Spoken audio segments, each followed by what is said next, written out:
celebration? And the answer is nobody. Vancouver won it in 1915. Somebody laughed. They did nothing in 2015. So what we're doing here tonight is not only unique, it is very, very special and an important footnote in our history. We're just also a couple of years away from the Leafs marking their 100th anniversary since their last Stanley Cup too, so maybe get your tickets early for that one. But it's time to introduce our special guest. I'm going to shut up shortly. And I'm going to start by introducing a man a lot of us know very well. If I could get your attention, guys, for just a sec. This works a lot better if the only people talking are up here. I'm just going to do this. Oh, that's pretty good. Okay. Well, his pro hockey career started with a Calder Cup championship. He then went on to law school at a place called Harvard. May have heard of it. He then practiced law. He was an assistant GM and then a general manager in the National Hockey League. Has been Gary Bettman's right-hand man. We know him as the man who brought Pavel Bure to the West Coast.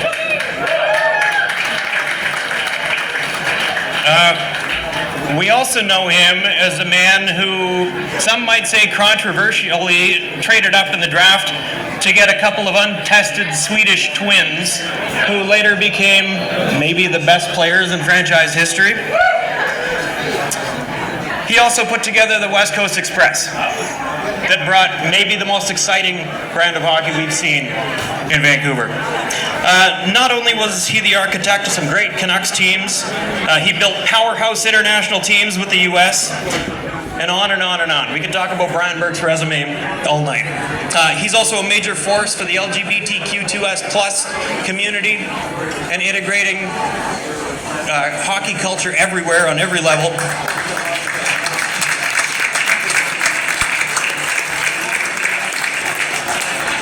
And he now heads up the Players Association for the Professional Women's Hockey League. He is a man who always stood for the good of the game. He is always truculent. He is never pusillanimous. And he is Brian Burke. Thank you very much. And seated, that was really long. We'll make these ones punchier. It would be a lot shorter if I hadn't gotten fired 5 times. You got a raw deal in Toronto, I don't mind saying.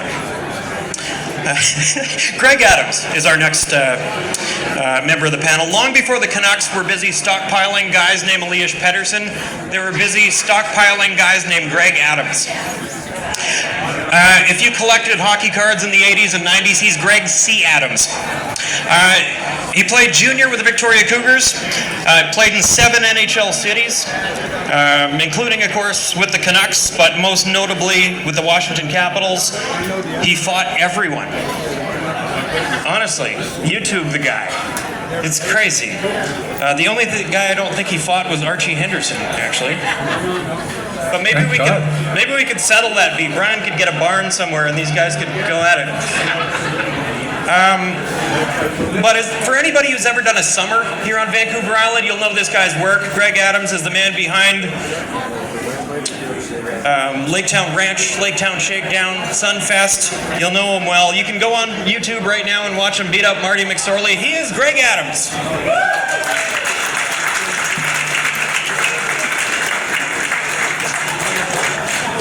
The other member of our panel is Archie Henderson, and Archie's connections to our city run deep. Played junior for the Victoria Cougars. Fast forward a couple of decades, and you were the head coach for the last couple of years for the Victoria Cougars. Pro scout for 3 decades, Washington Capitals, Detroit Red Wings, most recently director of pro scouting for the Edmonton Oilers. He brought in guys like Zach Hyman, Evander Kane, Brett Kulak, guys that last year led him to Game 7 of the Stanley Cup Finals. But what stands out for me is one season in the IHL. 71 games played, 16 goals, 16 assists, and 419 penalty minutes. Holy shit. That's 6 minutes a game. Yeah, I took some time off. He swore at a lot of referees. Yeah, when you weren't in the penalty box or actively punching someone in the face, you were scoring. You might be the best player in IHL history. It's amazing. You know what's beautiful? That's 7 hours in the penalty box. 7 hours in the penalty box. That's a lot of time thinking, you know? Well, we're gonna jump into our satellite here. We all know our guests by now. My question was, these guys seem totally unrelated on paper, but it seems you guys are linked. And true or false, everybody in the hockey universe knows each other. Pretty well. True. If you've been around for more than a couple of years, you would know everyone. You were Greg's agent, correct? Yes, I was. And how do you two know each other? Archie was alumni, just ahead of me with Victoria Cougars. But then in 1983, me and Archie played in the Hartford Whalers together for a period of time. So we've been together for a long time. Go, Whale, go. Was that when Brass Bonanza was the goal song?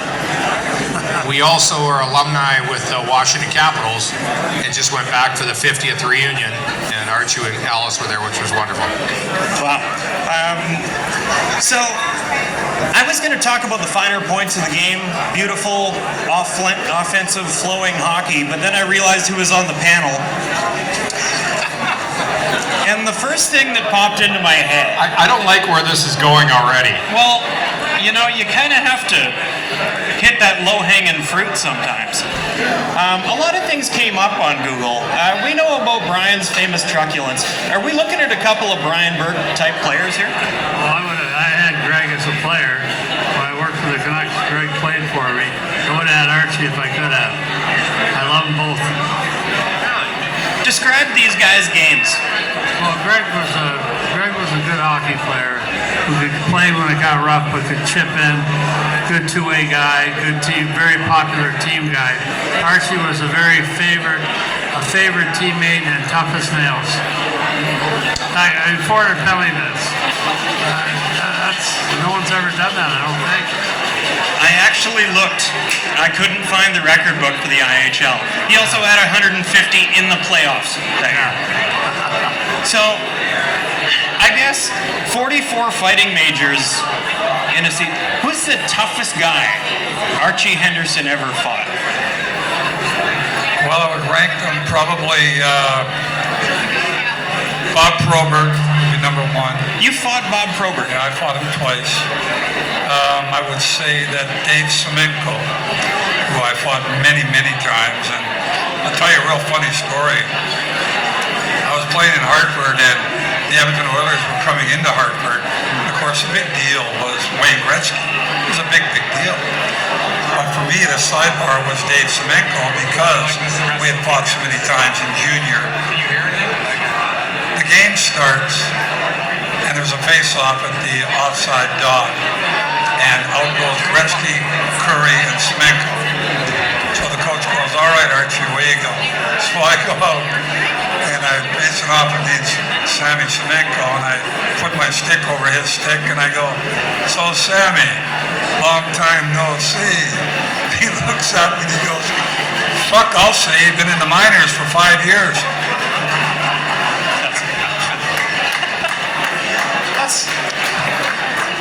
But unlike, for me that blows my mind.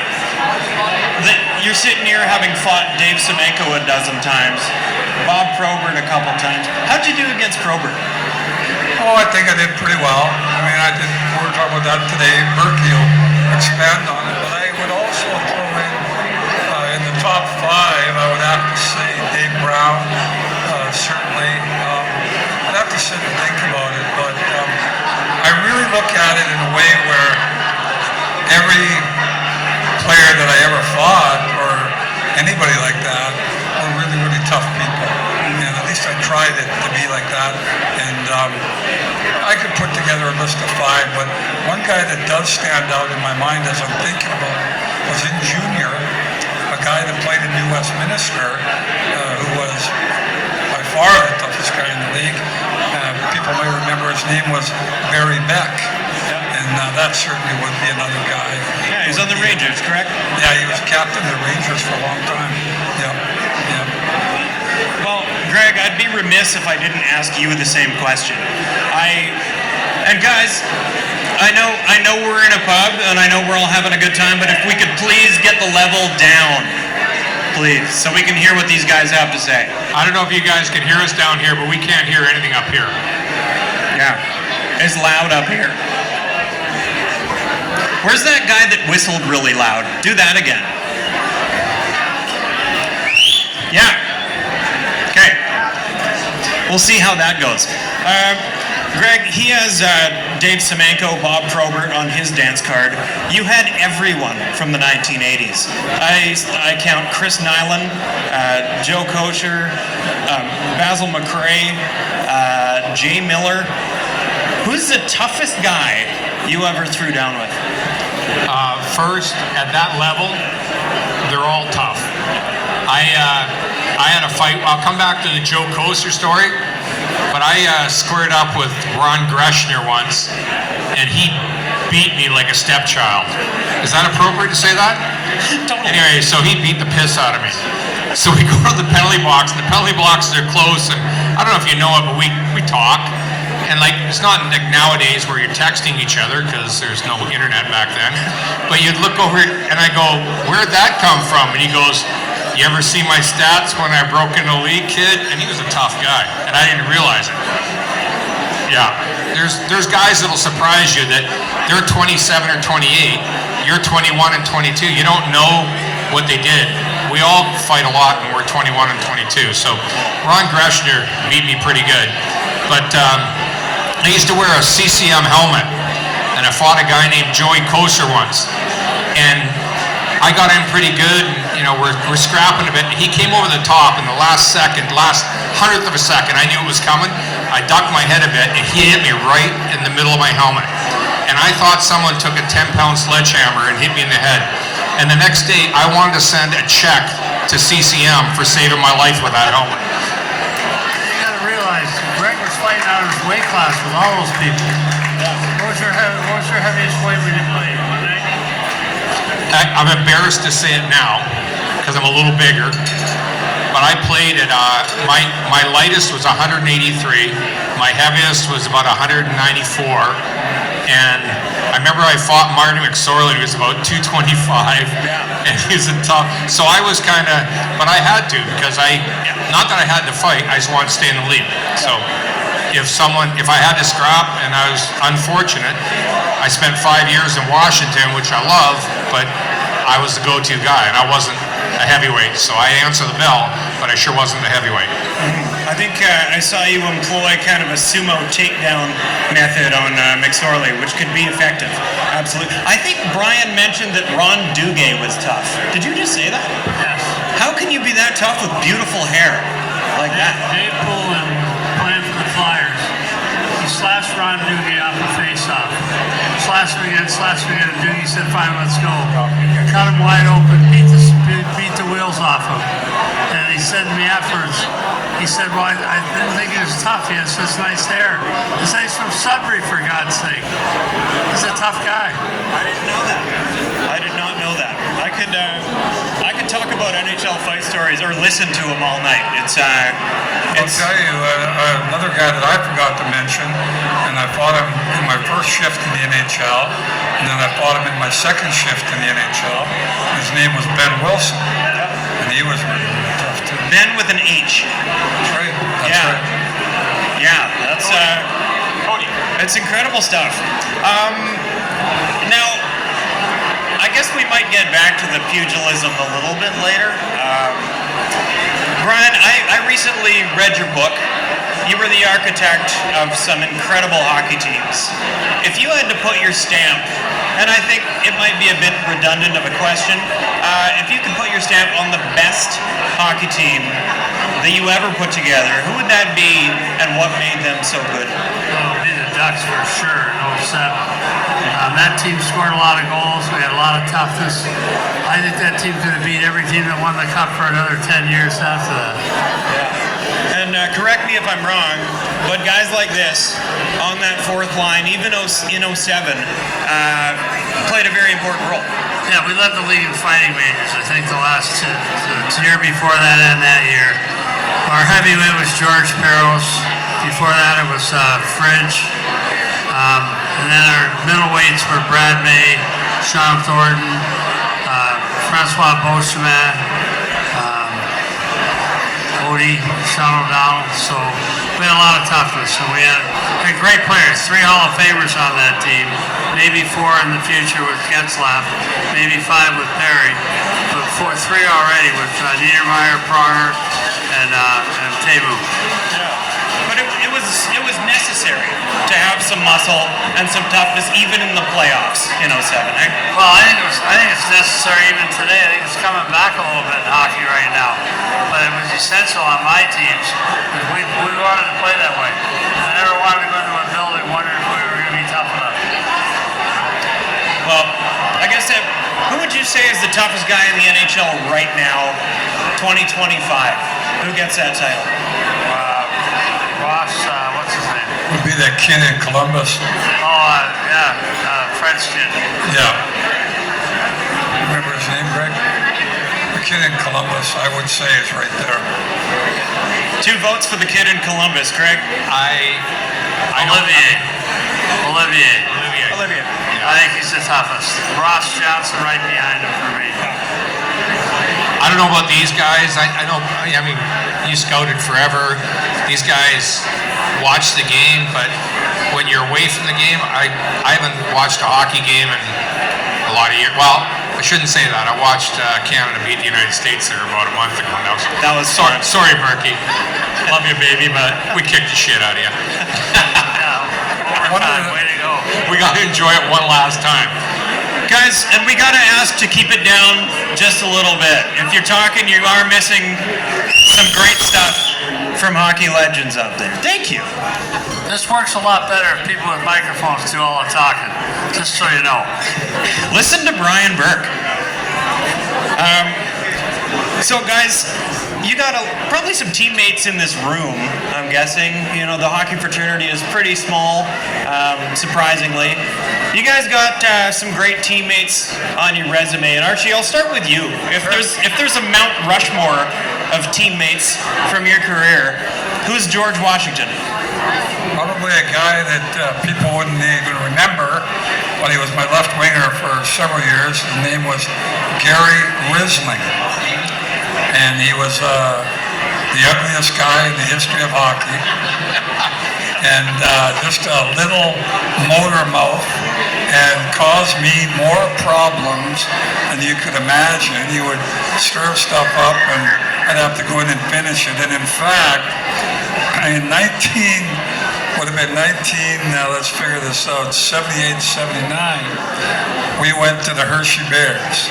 And there had been a record, a penalty minute record there for many, many, many years, held by Larry Seidel. And during that year, Risling and myself broke that record, and we were tied going into the last game. We both ended up with 342 penalty minutes, but at the end of the game, the last game of the season, after the record was broken, we actually fought each other in the hallway, just as a joke, but just a tremendous teammate. Yeah. Another thing about you, Archie, that I realized, with the Washington Capitals, you're a forward, and you wore number 31. Yeah. What is up with that? Well, actually, I'm the only skater that ever wore that number with Washington other than a goalie. Yeah. And the reason why was because the first game I ever got called up to was in the Spectrum against the Flyers, and drove over from Hershey. And when I got there, they didn't have a sweater big enough for me. I figured. So they gave me the backup goalie number, and I actually have that sweater to this day. They gave it to me after I got sent back down again, and I had that at home in a frame. And I'll never forget it. They gave me the sweater, and they said, Archie, now you go back to Hershey, and I'll call you in 2 weeks. For 10 years, I answered the phone. Hello, Max? Max McNabb. He never called me back. No. Well, Greg, what kind of chirps would you give to a guy who skated out for a cup of coffee with number 31 on his back? If his name was Archie Henderson, none.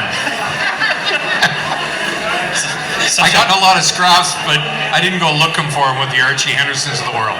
No, That's how I lasted 10 years. My players, first, some gentlemen here tonight that are wonderful. Ex-Victoria police officer Bruce Cowick's here tonight. And Bruce played for the Philadelphia Flyers and won a Stanley Cup years ago and might be the toughest guys here. And Bruce is back there, and good friend of my brother, love him. Hi, Bruce. Tommy Martin, one of the toughest, most underrated, most wonderful men I've ever met in my life, and Tommy's here tonight, so it's great to see him. So did you say Tom Martin? Tommy Martin. Yeah, that is the best story I think in hockey And if history. anyone wants hockey stories, we'll put down the mic and we'll bring Tommy up here because he is beautiful. The Cordell brothers, but Jeff's here tonight, and pound for pound, skating, Burke, hey, one of the best players Vancouver Island's ever produced, so it's wonderful. And Stanley Cup winner, Jeff, so it's great to see him. But still my favorite, he was my roommate in junior hockey, and then after life, you know, I go this way, he goes that way, and we both come back to Vancouver Island, and we don't see much, we see each other, but his oldest daughter is busy in gymnastics and softball, and my middle son is busy playing hockey and stuff. And then years later, his daughter shows up to Sunfest, and my wife introduces his daughter to my son, and now that's my daughter-in-law. So it's Brad Palmer, who, pound for pound, is probably one of the most talented hockey players Vancouver Island's ever seen. Brad's here tonight too, Brad and Denise, so it's wonderful. So Welcome, Brad. I'm not going for favorites. I'm going for the guys that are here. They're wonderful, and I'm so glad. Love to see Brad here. It's great to see him. And there's no way our grandson can't make the NHL. With Brad's talent and my piss and vinegar, it's got to be a natural. Well, he better. The only shame is he might get my talent, and that's going to be a sign. That's a little suspect. Well, he's got an agent anyway, so Burke could take him on. Burke's already said he'll be his first agent. Brian, what are you loving right now with the state of the game? Obviously, you're a couple of years away from your last NHL post. Yeah. Yep, you're heading up the. Thanks for bringing that up. Sorry. Thank you for bringing that up. Well, you know, I mean, it's right here on the page. But you're doing some great things right now with a wonderful, wonderful league that has some ties to Victoria as well. Micah Zandy Hart is from Brentwood Bay. Proud to say that around here. But what do you think of the state of the women's game right now and your role in that? Well, I'm stepping aside, so it's I'm really proud of my role with the women to this point. I am stepping aside. The league's in great shape. I expect expansion to be announced next week for at least 2 teams. I'm not sure where, but the league's off to a great start after 2 years. Well, then let's get back into the NHL. I've mentioned a couple of things in that short little bio, but as a GM, there's a lot of swings and misses. If you could say the time that you really connected on a signing or a draft pick, what kind of stands out as sort of your shining moment? It would it'd be a lot easier to talk about the stuff I fucked up. But no, I'd say where you had to swing and a miss. We got Tyler Bozak right. He was an undrafted free agent. We got him right. Getting Chris Pronger put us over the top in Anaheim. Had a few big hits. Had a lot of misses though. A lot of misses. You can't swing for the fence and not strike out. Do the critics still bring up the misses here and there? Oh yeah. Yeah. Oh yeah. I was the GM of the Leafs for 5 years. Never played a playoff game. So we dropped the ball on that one. So I hear about that sometimes. They made the playoffs the next year, though, correct? Yes. Yeah, with that Brian Burke team. Yes. Yeah, crazy. Didn't do me much good. I gotta jump in. What is a critic? Well, it's usually Someone that's never done anything, never accomplished anything, and talks about other people that have. Correct. Yeah. And that person is usually carrying a pen and a pad of paper, or now a recorder. And they were the water boy for the girls volleyball team in grade 12. And you just read out my resume. That's what I do. Sometimes ex-wives get on that list too. Okay, now I have to bring this up, Brian, and we mentioned the barn. Did this story actually happen? Now, to anybody who might not know this story with Brian Burke, Kevin Lowe was the GM of the Edmonton Oilers. Brian, you were the GM in Anaheim. There was an offer sheet that was signed. There was a bit of, things weren't super smooth between the two organizations, but then Kevin Lowe came out and said something and challenged you on the radio. What did he say? Kevin Lowe, I was being a jerk. Kevin had enough. He had a couple glasses of wine, I think. He did a radio interview. He said, I'm so sick of Brian Burke, anywhere, anytime. So I called Slats the next day. I said, that's not how you challenge a guy to a fight. I'm going to show you how it's done. I'm going to be at the Holiday Inn in Lake Placid on August 1st, 2nd, and 3rd. I'll rent a barn. I'll kick the shit out of him and drive him to the hospital. That was the end of it. I got a call about 10 minutes after that from Bettman. Said, is this true? You guys are thinking of having a fight? That was the end of it. So, what did you do wrong there? Because Gary Bettman called you right away to nix this, which would have been one of the greater moments in hockey history, in my opinion. How did this not come to be? Well, Gary told me that if we fought, both of us would be suspended for a year. Okay. So that was good enough for me. I thought your wife overheard the conversation and narked you out to Gary Bettman. Was that not? I'm not sure. I heard later it was Slats. I thought it was my ex-wife, but something that could have happened. That's the way you do it? When in doubt, blame the ex-wife. Okay, well, you guys have been in a lot of fights. Brian just said that's the way you do it. I'm going to be at this hotel. We'll rent a barn. We'll figure it out, and I'll drive you to the hospital. Is that actually how you do it? We're talking lots about fighting, Yeah, but it's generational. I mean, the average age up here is deceased. How old are you now, Arch? 68. 68. Burkey's 65. A little older. And I'm turning 65. So it's generational. For some people listening to this, it sounds barbaric, but I could literally go out and have a fight with Burkey on the ice, and a year later be a teammate and be a friend for life. And Archie will nod his head. I went to camp once, I was 16. Archie was 19. And he lined up next to me. And Archie lined up next to a kid and across from me. And he looked at the kid, and you'll never remember this. His name was Jeff Wiley. And edit this, but this is what was said. Kid, you touch the fucking puck, I'm gonna kill you. And Jeff Wiley skated up and down the ice for 45 seconds and never came within 30 feet of the puck. And he came back to the bench, I'm going, and I didn't hear this. I'm like, Jeff, why did you go for the puck? He says, Archie's gonna kill me. And no, it gets better.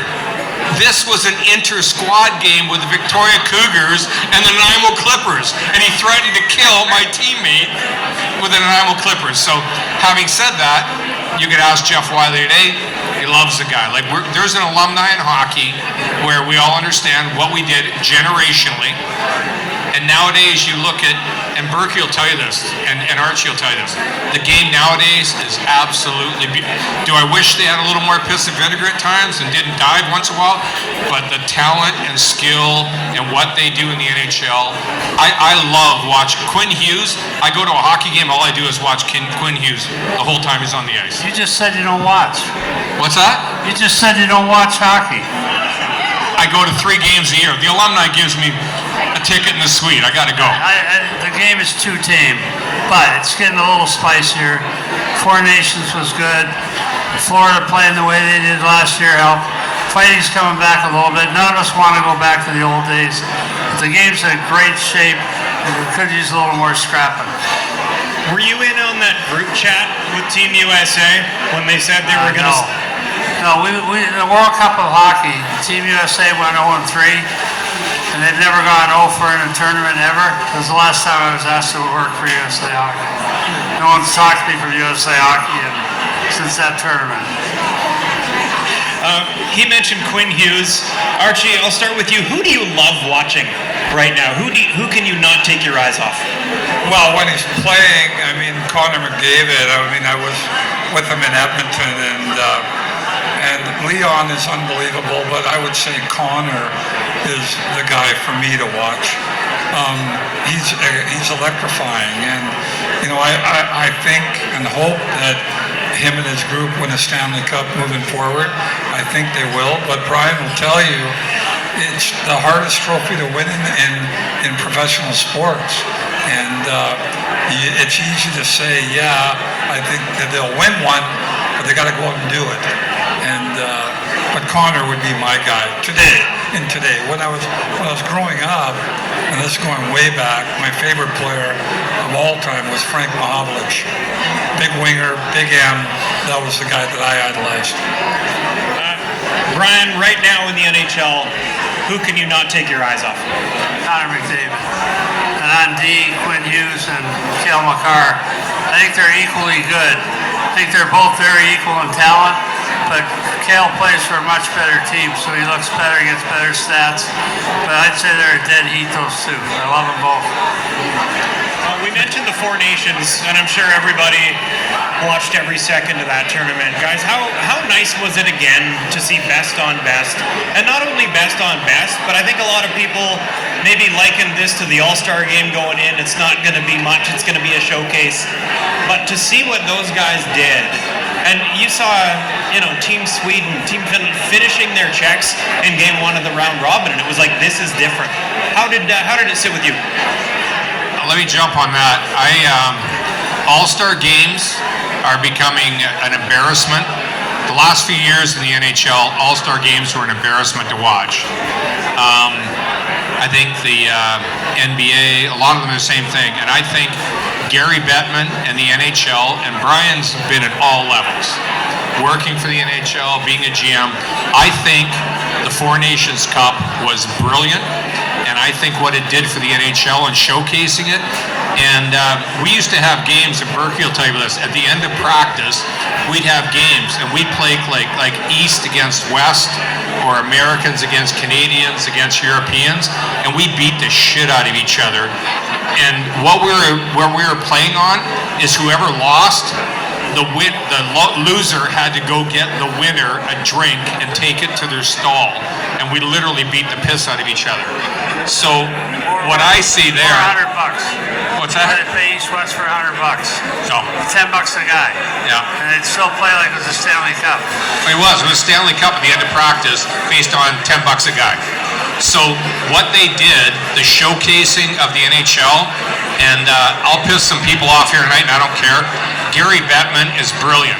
His job is to build the league and to showcase the league to the world and bring in the maximum the owners. And by the way, that means the players now are making a boatload of money, and Gary Bettman has done that job. He gets booed all the time, and he should be, and it's not his fault. The Canadian teams can't figure it out and win a Stanley Cup. That's management. That's not the NHL. That's management to win that cup. Brian, your thoughts on that? Gary Bettman gets, I guess, a raw deal in every NHL arena. That's just what you do when the commissioner comes on the ice. It was the case with John Ziegler, with Clarence Campbell. You boo the guy. It happens to Roger Goodell, though, in the NFL. It happens to Manfred in baseball. It's an epidemic of booing the commissioner. I'm with Greg. I think Gary Bettman's a brilliant guy. I think he's been wonderful for our league. He's the best thing that ever happened in the National Hockey League by a mile. Well, you've had a lot of jobs in the NHL. He was a mentor and a boss to you. You've had a lot of those. Ken King in Calgary, some wonderful people. What, when you look back, was your absolute best job in the NHL? What goes down as what you really executed the best and what you had the most fun doing? I was lucky. I had a lot of good jobs. I'd say playing for Lou, working for Gary, working for Pat Quinn. I had great jobs with great bosses. So the funnest job of all is when you win. So Anaheim was the best. Well, who was the best guy to work for, having said that? Ownership, you mean? was the best guy to work for. Yeah. Ownership, our owners and the Samuelis owned the team in Anaheim. They were great owners because they were brand new. They didn't know a goddamn thing. They were wonderful. You and Pat Quinn. See, we got any Pat Quinn fans in the house? Thought so. You guys must have had some fun in Vancouver, huh? He's a wonderful man. He's one of the smartest guys I ever met. And all he talked about was fairness. He said, you got to be fair to all your players. Pay them fairly, treat them fairly. He's big on that. He couldn't stand not being treated fairly. Great man. Well, we've talked a bit about the current game, and there's a curse happening that we're all aware of. The last time, well, I don't know if we can call it a curse, but we haven't won the bloody Stanley Cup in, going on 30 years. Who's going to snap that curse? You know, we got a handful of teams that play north of the border. Who's going to do it? We got Canucks and Calgary in the house. Who should do it right now? Toronto and Edmonton, if you look at the talent, the skill set. But Burke, your thoughts?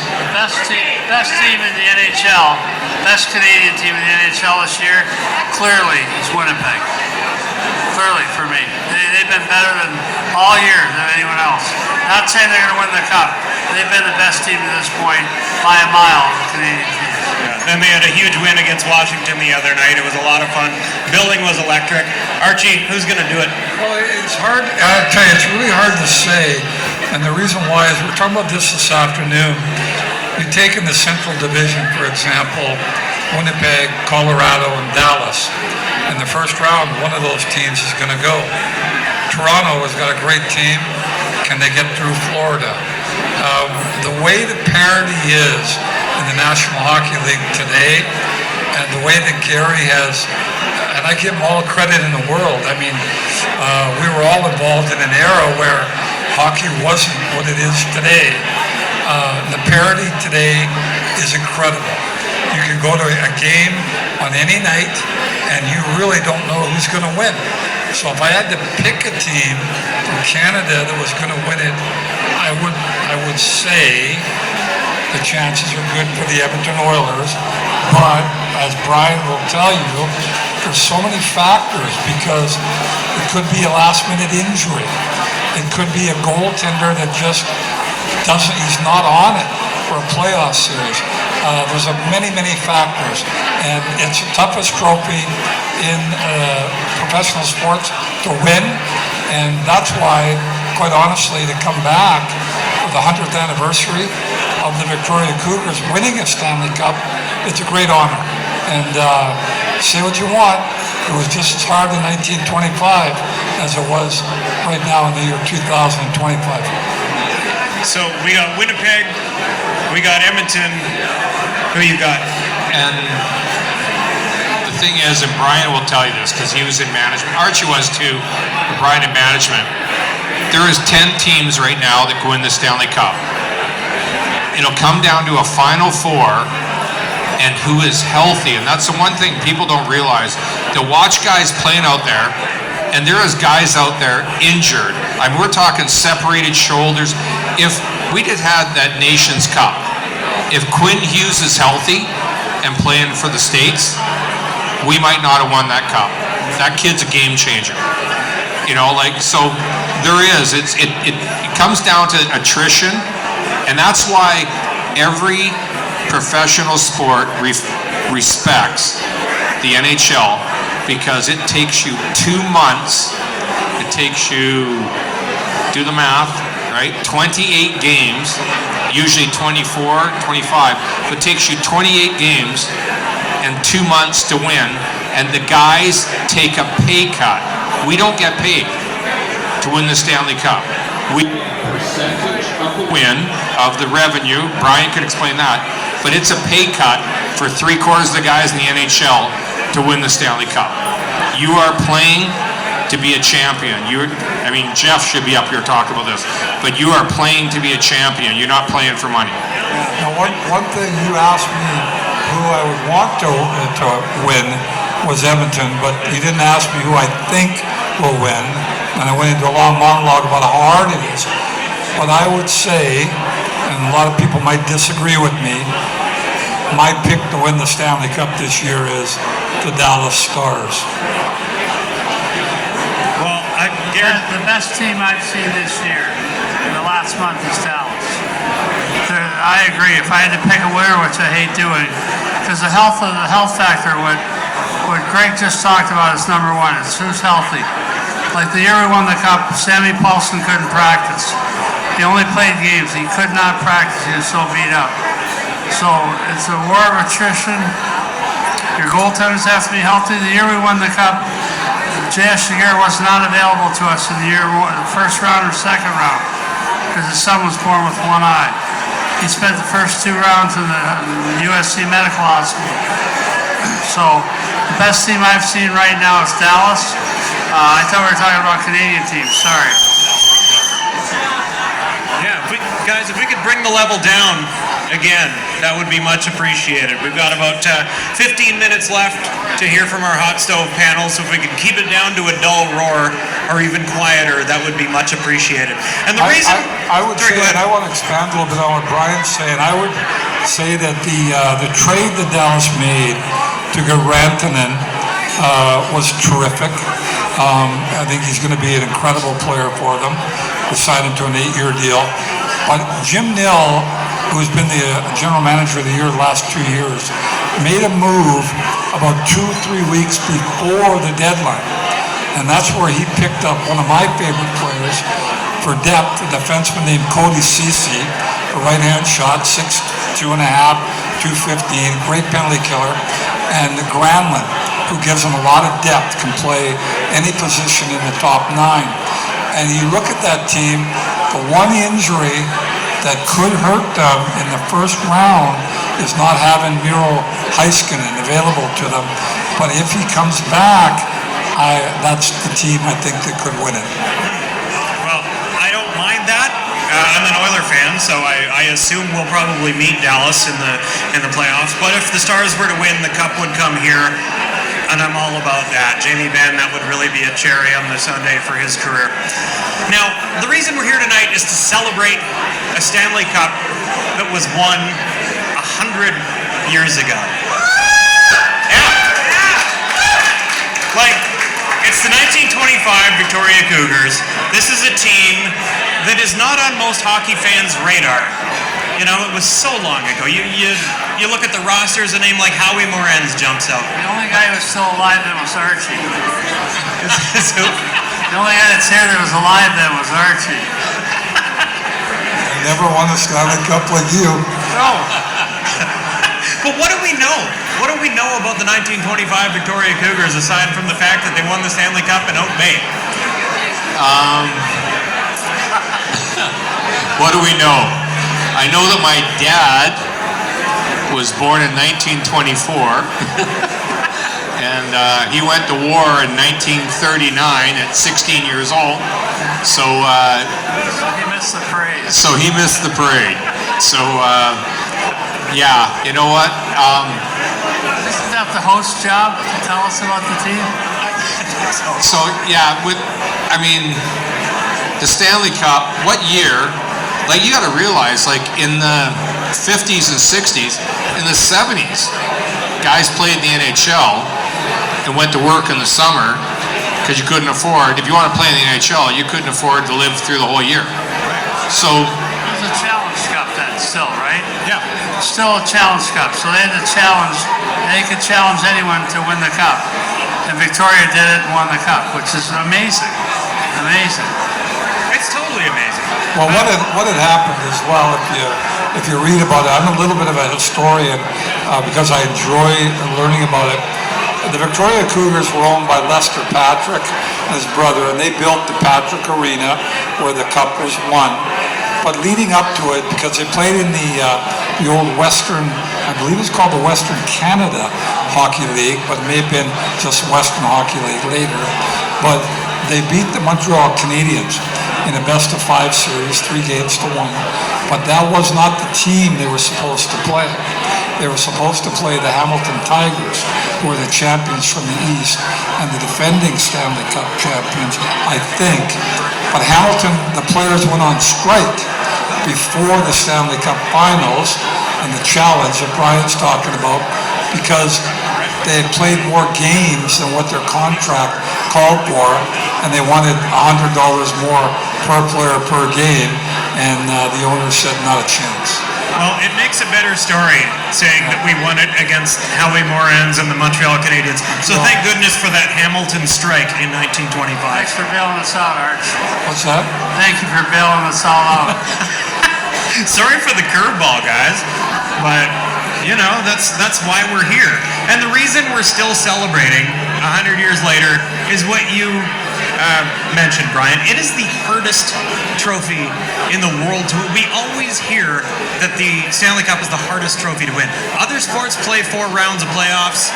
What makes the Stanley Cup so special and so treasured? First off, the parity in the league. It's so hard to win right now, but it's always been, even when Montreal won 4 in a row, it's still hard to win. Well, everyone says, oh, it was easy back then. It wasn't. Toronto won 3 cups in the 60s. 67 was their last one. They should have won 4. So everyone says, oh, back then, there were only 6 teams back then. So you should win a cup every 6 years. Now it's every 32 years. So the math is daunting.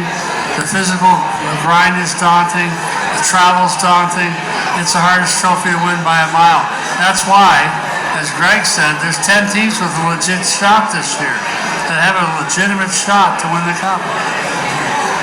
I think it's summed up, I don't mean to interrupt, but I think it's summed up by the saying that the great Freddie Shero wrote on the board the night before the Philadelphia Flyers won their first Stanley Cup.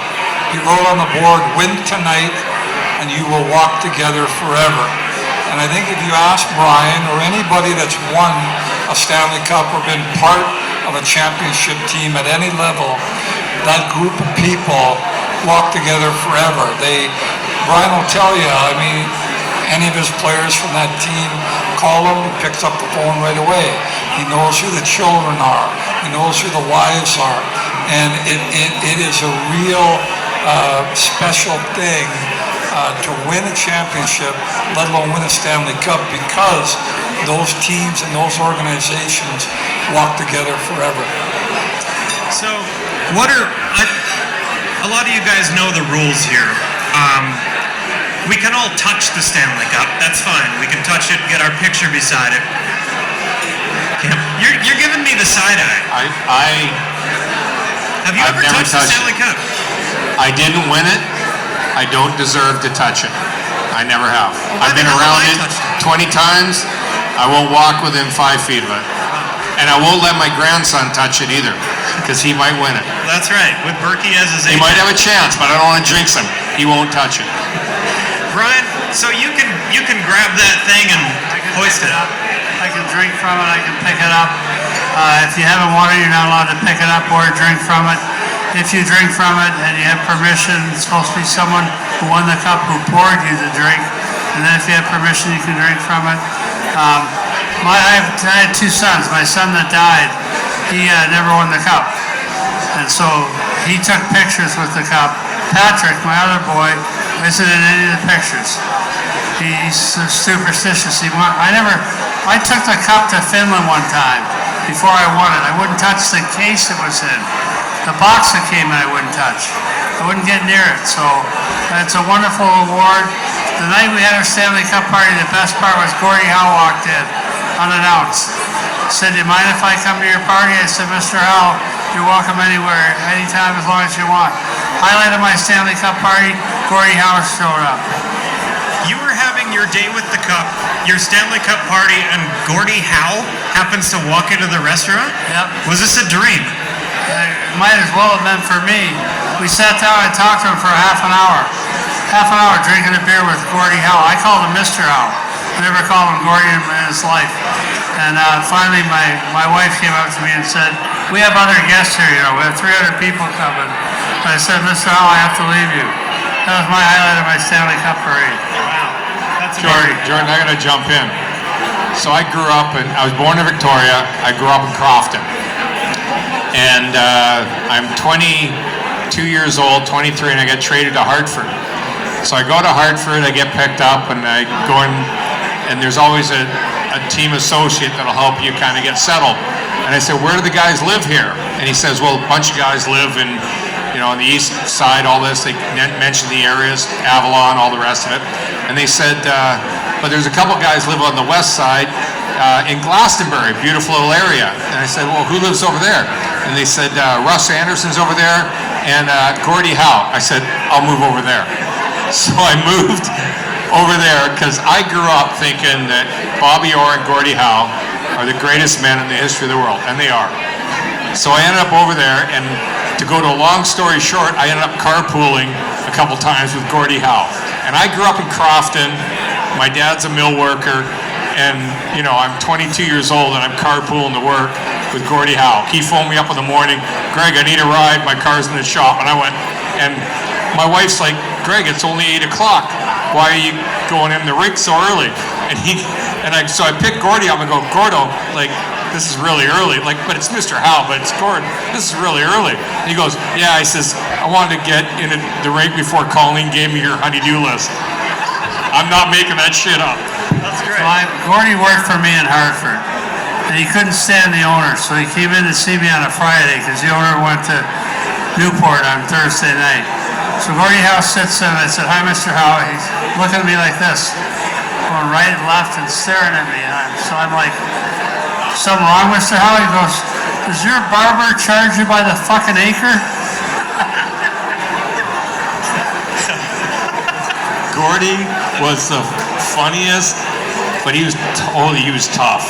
He was friggin'.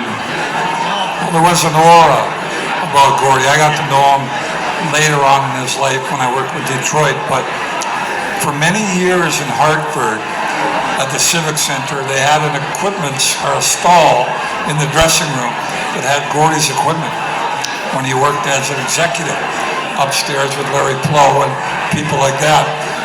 So one night we're playing the Boston Bruins, and Marty Howe, one of the sons of Gordie, pitches down on me on the right side. Chris Kostopoulos, being the great puck handler that he wasn't, fires the thing around the wall. It's rimmed, and down comes Marty, and he's going to drill me. Well, I get my stick up, really to protect myself, and I hit Marty and break out 2 of his front teeth. Oh, no. So Marty goes down, and I end up fighting Mike Milbury right after that. Milbury came in. So we get out of the penalty box, and I skate over to the bench. None of the, normally they bang in the boards or whatever. Nobody says anything to me. The period ends, we go in the dressing room, no one says anything to me the rest of the game. So I'm going like, what? Like I had a fight, what did I do?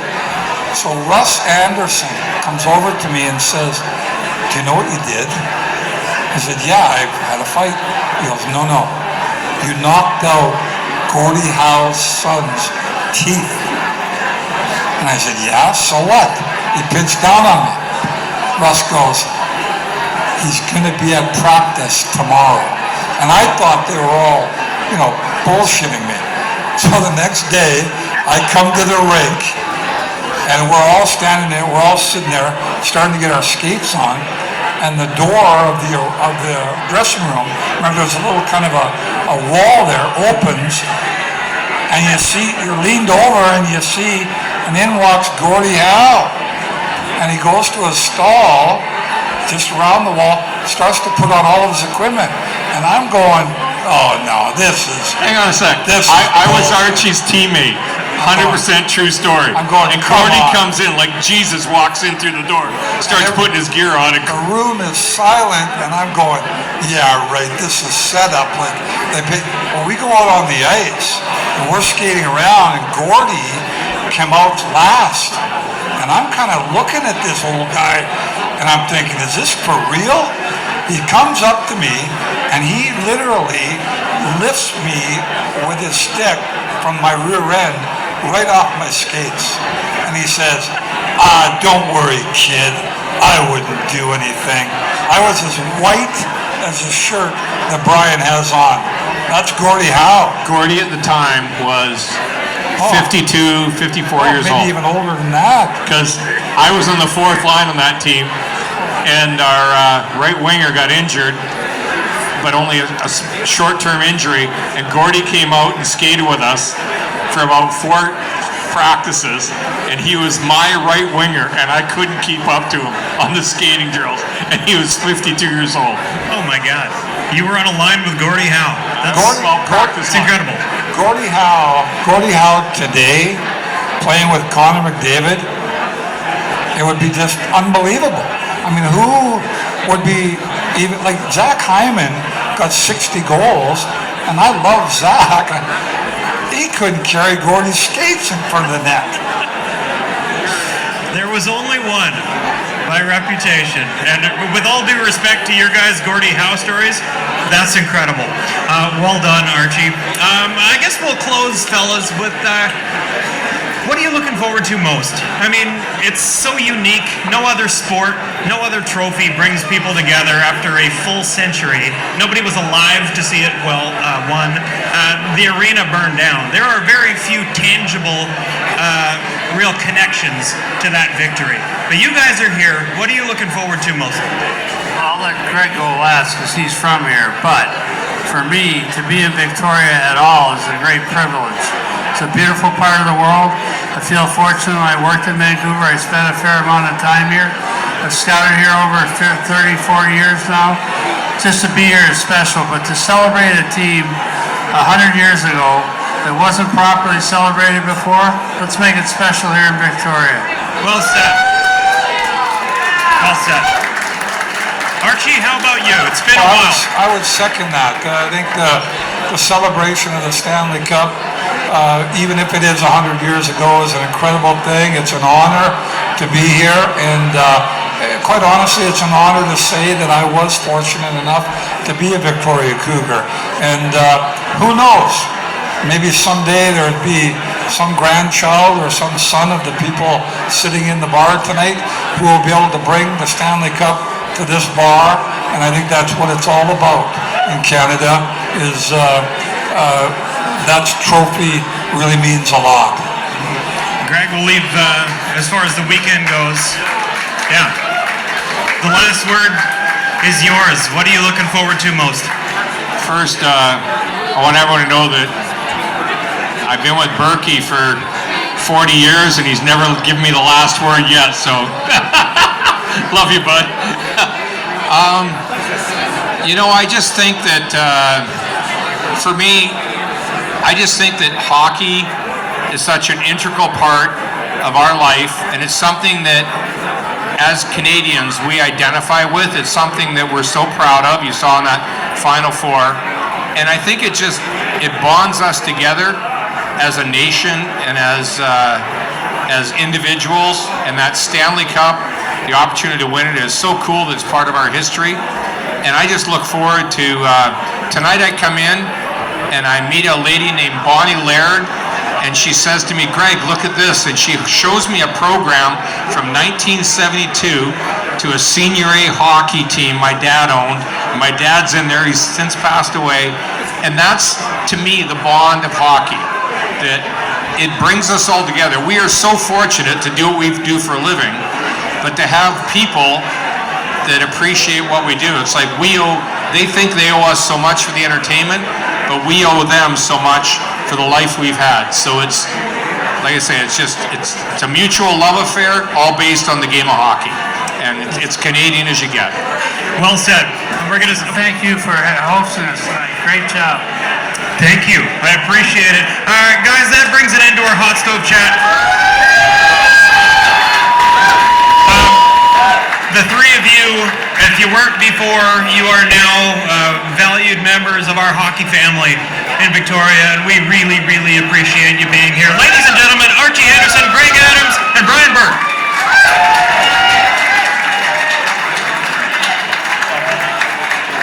And of course, this is just the beginning. There is so much happening in Oak Bay. Everyone, if you want to see what a real Stanley Cup ring looks like, Burke's got it on tonight, so come up and say hi to him, and you get to touch the ring. Beautiful. It is a thing of beauty. hopefully we'll see everybody Saturday, Sunday. The festivities are all on the website for the Century Celebration. And of course, the Stanley Cup himself will be in attendance for everybody to hang out, to get pictures with. Greg Adams won't be within 5 feet of it, but you can be. And don't go anywhere. Our song contest is happening. Everybody's warming up, and it's going to be a wonderful night of music. Thank you very much, everybody. Appreciate it.